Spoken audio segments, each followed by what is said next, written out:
I now give the floor to Mr. Domenico Quirico, journalist at La Stampa. He's a close connoisseur of the Arab Spring or the Arab Springs.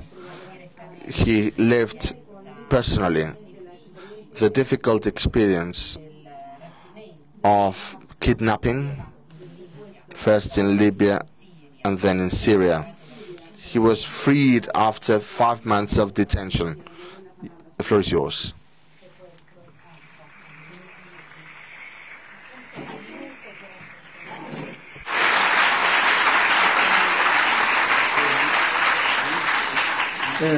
Buongiorno a tutti.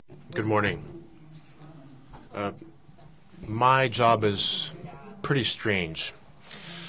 What I do for a living is I travel in the territories of evil. I travel through human suffering. In those places in which God is prayed 10 times a day, and he's also cursed 10 times a day. 10 times a day he is cursed through the actions of those who invoke God. I travel to places in which the human condition has been reduced down to its most elementary condition. It's not a matter of loving, praying, building. It's a matter of surviving. Places in which millions of men have a single relationship with reality and with those around them. Their only concern is to stay alive, 1 hour after the other, 1 minute after the other, second by second. Survival. Survival. And this huge country in which God seems to have evaporated, disappeared, where God seems to be distracted and no longer thinks about man, whereas the devil builds and acts. That is a huge country indeed. I'm speaking to the forests of Nigeria and the deserts of the Middle East, Somalia, the Sahel, all places in which millions of men are forced to have a single relationship with their neighbors and with themselves, which is to survive.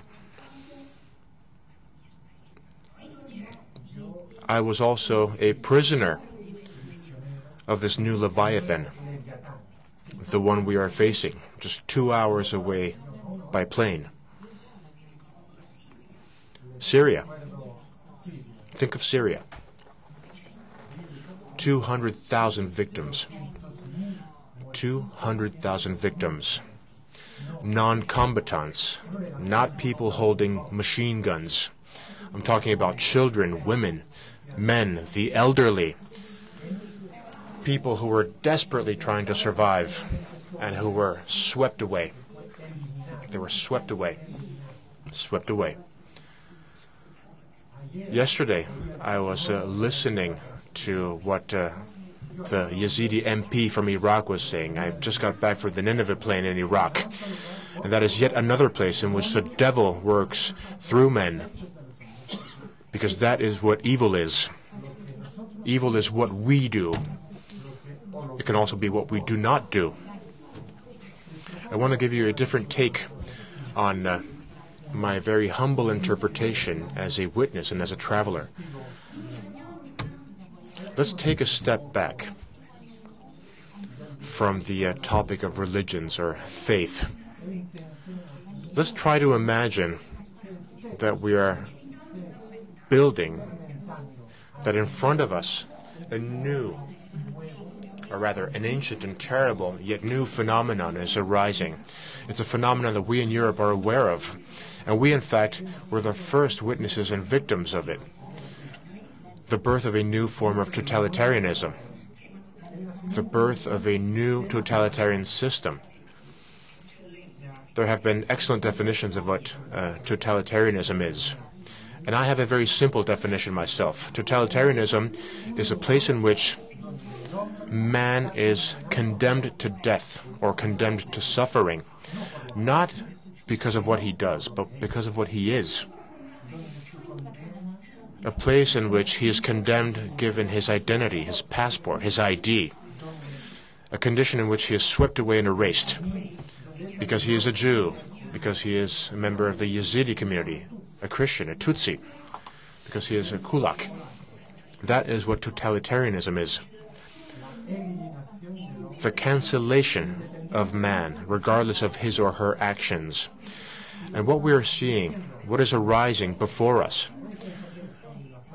with the excuse of religion and faith, is this very dangerous phenomenon that we ourselves have already experimented. It used to be called race. It used to be ideology. Now it's a religion which is used and exploited, distorted, and used as an excuse to promote totalitarianism. The temptation of totalitarianism is the true danger that is arising in the places I mentioned a few minutes ago, right in front of us. There's an experience which struck me a great deal.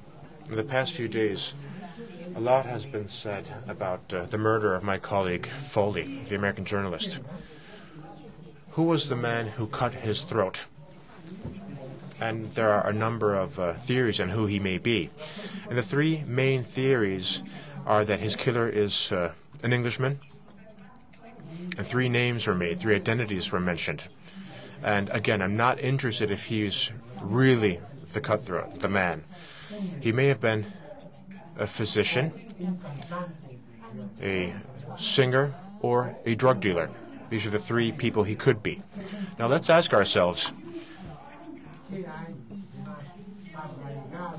within our society, how important these three figures are. We have a physician, the perfect man, the savior, a man who saves others and works for others. Then singers, rappers, an idol for our teenagers. And then on the other side, drug dealers. How present are drug dealers in our societies? Those who live and thrive off of our vices. Now, one of these three people cut the throat of another human being in the name of a so-called holy war. He didn't come out of the Afghan mountains. This isn't somebody who desperately comes out of the desert in a third world that we have forgotten about and condemned to misery. This is someone who grew up around us, with us, someone who went to our schools, someone who soaked in, or should have soaked in, our principles. All the things which made Europe what it is. The birthplace of democracy and respecting one another and human rights. The sacredness of the individual as such, regardless of the God he prays or chooses not to pray, regardless of the books he reads, regardless of what he can or cannot give to society. The sacredness of the individual. All of these three people, one of these three people, one day decided to take this identity and throw it away, and decided to travel to a country and to kill other men in a country which wasn't his, because we're facing third or fourth wave immigration. And he decided to kill and be killed. That's the heart of the matter. That's the true root of the totalitarian risk. Thank you.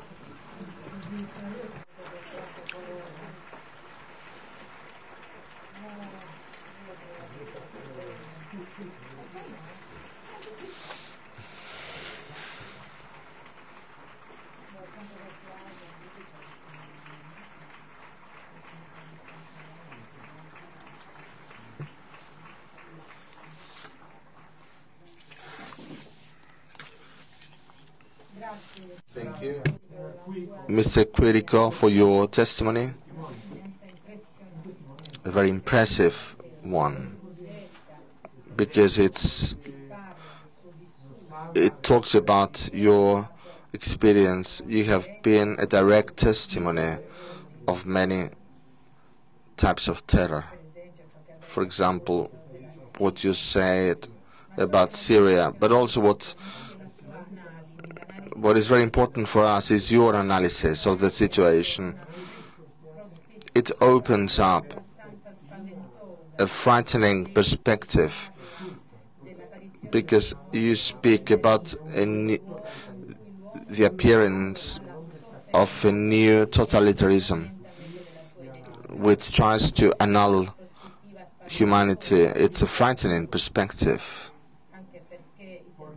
because the servants of this totalitarianism are those people who live in poverty, but people who live around us, who have received the same teaching, education, cultural values.